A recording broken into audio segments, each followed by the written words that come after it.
புதுச்சேரியில் பெருகி வரும் குற்றச் செயல்களை கட்டுப்படுத்த 20 கோடி ரூபாய் செலவில் நகரம் முழுவதும் 1000 சிசிடிவி கேமராக்கள் பொருத்தப்பட உள்ளதாக அம்மாநில காவல்துறை துணைத் தலைவர் கண்ணன் ஜெகதீசன் தெரிவித்தார். புதுச்சேரியில் வர்த்தக சபை மற்றும் காவல்துறை இணைந்து பாதுகாக்கப்பட்ட சாலை என்ற முறையில் அதிக வணிக நிறுவனங்கள் நிறைந்த காந்தி வீதி, நேரு வீதியில் உள்ளிட்ட இடங்களில் 40 கண்காணிப்பு கேமராக்கள் பொருத்தப்பட்டுள்ளன என்றும் இந்த தொடக்க விழாவில் மாவட்ட ஆட்சியர் சுந்தர வடிவேலு சிசிடிவி கேமராவின் இயக்கத்தை தொடங்கி வைத்தார். இதனையடுத்து செய்தியாளர்களை சந்தித்த காவல்துறை துணைத் தலைவர் கண்ணன் ஜெகதீசன் பொது இடங்களில் குற்றச் செயல்களை கட்டுப்படுத்தும் வகையில் கண்காணிப்பு கேமராக்கள் பொருத்தப்படும் என தெரிவித்தார்.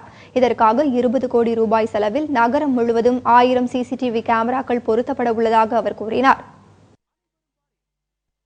ஏறத்தாழ 40 சிசிடிவி கேமராக்கள் ஏறத்தாழ 10 லட்சம் ரூபாய் செலவில் வைக்கப்பட்டுள்ளன. இது பாண்டிச்சேரியை ஒரு சேஃப் சிட்டியாக ஆக்குவதற்கான முதல் ஸ்டெப் என்று சொல்லலாம்.